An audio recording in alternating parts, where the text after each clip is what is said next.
सूरह अल आदियात। बिस्मिल्लाहिर्रहमानिर्रहीम।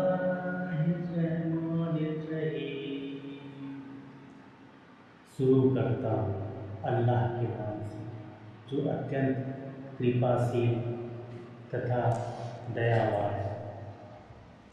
उन घोड़ों की शपथ जो दौड़कर भाग जाते हैं, फिर पत्थरों पर टाप मारकर चिंगारियाँ निकालने वालों से, फिर प्रातःकाल में धावा बोलने वालों से जो धूल उड़ाते हैं, फिर सेना के बीच घुस जाते हैं।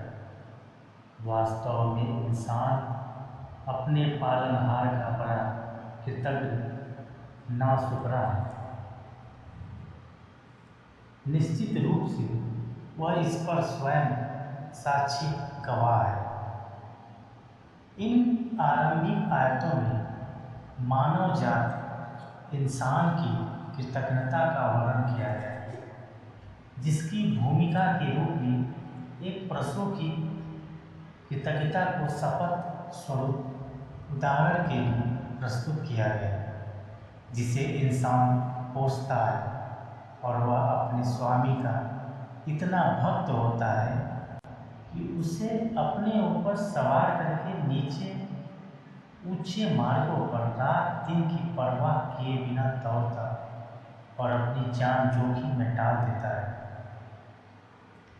परंतु इंसान जिसे अल्लाह ने पैदा किया, समझ बूझ दी और उसके जीवन यापन के सभी साधन बनाए, वह उसका उपकार नहीं मानता और जानबूझकर उसकी अवज्ञा करता है। उसे इस पशु से शिक्षा लेनी चाहिए। वह धन का बड़ा प्रेमी है।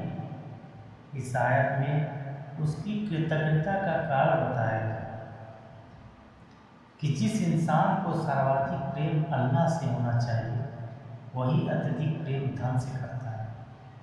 क्या वह उस समय को नहीं जानता जब कब्रों में जो कुछ है निकाल लिया जाएगा और सीनों के भेद प्रकाश में लाया जाएगा।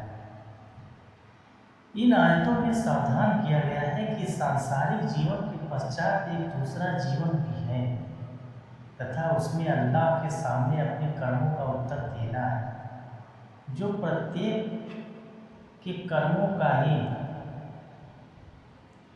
नहीं, उनके सीनों के भेदों को भी प्रकाश में लाकर दिखा देगा कि किसने अपने धन तथा बल का दुरुपयोग करके कृतज्ञता की और किसने कृतज्ञता की है, और प्रत्येक को उसका प्रतिकार भी देगा।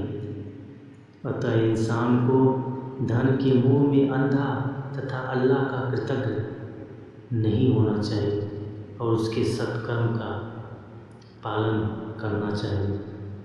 निश्चय उनका पालनहार उस दिन उनसे पूर्ण रूप से सूचित होगा, अर्थात वह सूचित होगा कि कौन क्या है और किस प्रतिकार का भागी है।